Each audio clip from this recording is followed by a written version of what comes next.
السلام عليكم ومرحبا بكم شوات حكيمة. اليوم ان شاء الله مع وصفة جديدة وفيديو جديد. نتمنى يلقاكم في احسن الاحوال يا رب. غادي نشارك معكم فكرة للغدا ولا للعشاء كتحضر في دقائق وكتجي لذيذة ما تشبعوش منها. بقاو معايا باش تشوفوا الفيديو.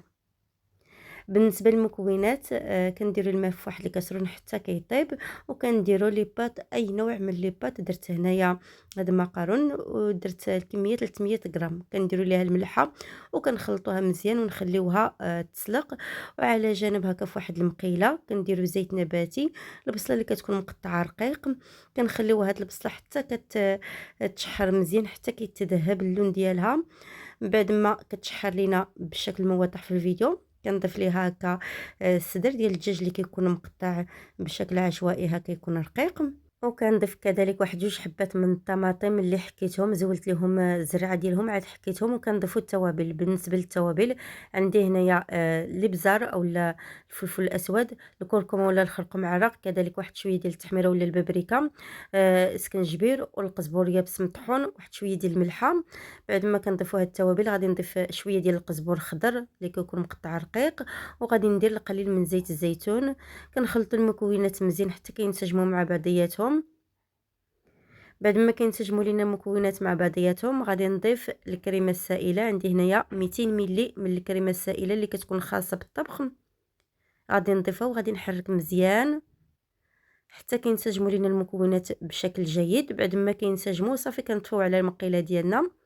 غير كنطفيو على المقيله ديالنا صافي، وكنزيدوا هكا دوك لي بات اللي كيكونوا تسلقوا بعد ما صفيناهم. اكيد ضروري تصفاو صافي. وغادي نخلط مزيان باش كيتلبسوا لينا مزيان بديك الصلصه كما كتلاحظوا معايا. صافي بعد ما كينسجموا مزيان غادي نخليهم على جنب وندوز باش نحضر البيشاميل. بالنسبه للبيشاميل احتاجيت ليه معلقه كبيره ديال الزبده وكذلك واحد المعلقه كبيره ديال الدقيق. كنخلطوهم مزيان حتى كينسجموا مع بعضياتهم بشكل جيد. عاد كنبقاو نضيفوا الحليب تدريجيا. بالنسبه للكميه ديال الحليب راني درت نصف لتر من الحليب. كنديروا الكاس الاول وكنخلطوا هكا بالضرب اليدوي، وكنضيفوا الكاس الثاني، وحنايا كنستمروا حتى كنكملوا نصف لتر من الحليب. كندير كذلك شويه ديال الملحه، ممكن تضيفوا حتى شويه ديال الفلفل الاسود ولا البزر اولا الكوزه، كتنسموا باللي بغيتم. انا هنايا درت غير الملحه. وهذا الفرماج ولا الجبن ديال الساندويتش درت 3 القطع.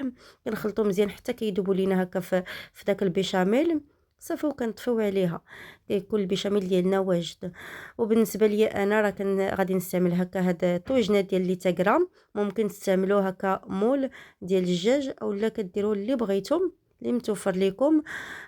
كندير دوك لي بات كما كتلاحظوا معايا وكنديروا البيشاميل هكا من الفوق. البيشاميل ديالنا راه كنخليوه هكا خفيف واحد شويه باش كيجيو هكا معلكين وكيجيو زوينين. بعد ما كنوزع هكا داك البيشاميل من الفوق بالشكل الموضح في الفيديو غادي نضيف كخطوه اخيره واحد شويه ديال الموتزاريلا هكا من الفوق صافي. مباشره بعد ما كندير الطبقه ديال الموتزاريلا غادي ندخلهم للفران باش يتغطيناو مزيان. كندخلوهم للفران اللي كيكون سخون من قبل يتغطيناو ومن بعد نتلاقاو. بعد ما كنخرجوهم من الفران كيكونوا بهذا الشكل هذا كما كتلاحظوا معايا. كيجيو رائعين لذاذ ما تشبعش منهم. كيجيو اكثر من رائعين، والاهم انهم اقتصاديين ودغيا دغيا كيتحضروا كيجيو رائعين. وبهكا كنوصل لنهايه الفيديو. كنتمنى الفكره ديال اليوم تنال الاعجاب ديالكم وتجربوها حيت فعلا كتستحق التجربه.